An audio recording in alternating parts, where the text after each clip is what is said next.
My name is Scotvold Lemp, and I've been working here for 3.5 years. I was originally hired to work at Beacon Light Mission, and then I moved over to Doors of Hope Women's Shelter, which is the women's ministry under Beacon Light Mission. Well, we've had success stories and we've had failures.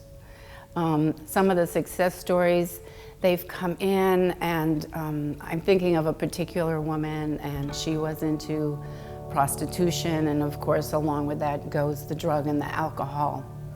What we provided with her is just a basis, a foundation in Jesus Christ first and foremost, and that she started to feel like she was worth more than what she came from, that she didn't have to stay there, that she could grow, and that she was worth a life.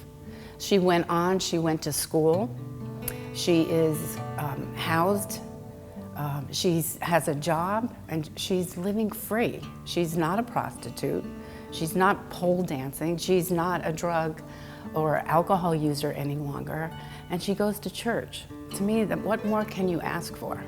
She's free in Jesus Christ, and she's free from her past. She learned to break that bondage through her relationship with Jesus. And that truly because he sees her as worthy, she now sees herself as worthy.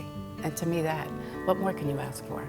Well, when they first come in, they go through the intake process, and we try to make it as gentle as possible, because when you first come in, most of them, or many of them, have never been in a women's shelter before. So first of all, they're scared to death. They have no idea what to expect. So you want to just try and establish some type of a rapport. And I always tell the intake person, try and be as gentle as possible, because we don't know their story yet. We don't know what they've been through. We don't know what it took for them to even come in through those front doors. I can't imagine doing that for the first time. I'd be scared to death. So you have to be gentle. And then I usually try and give them a couple of days just to get with the routine, calm their fears that we're not these mean people and we're not going to misuse them, and truly we're looking for their good. So that takes the first, I say, 2 or 3 days. After that, I usually meet with them, and I try and assess where they are at that time.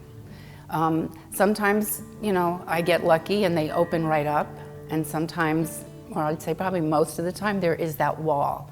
So it takes time to, you just keep going back. You don't give up on someone.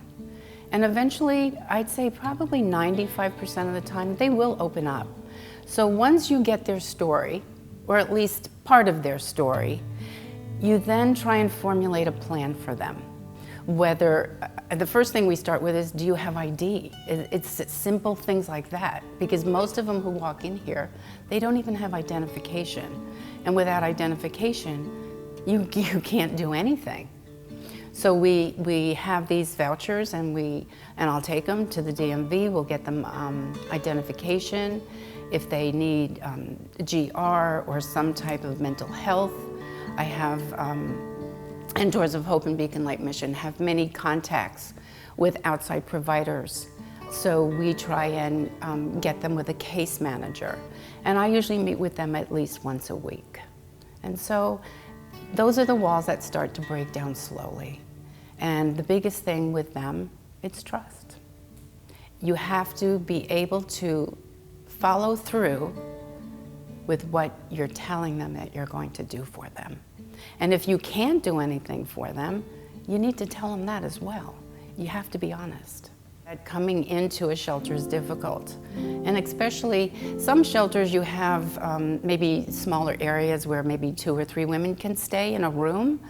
We're in a dormitory style setting. So the first thing that we do is we give them a tour. When I first moved over to Doors of Hope, they started the intake process right away. And then when they went to show them where they were going to sleep and leave their clothes, they were like, oh, I can't stay here.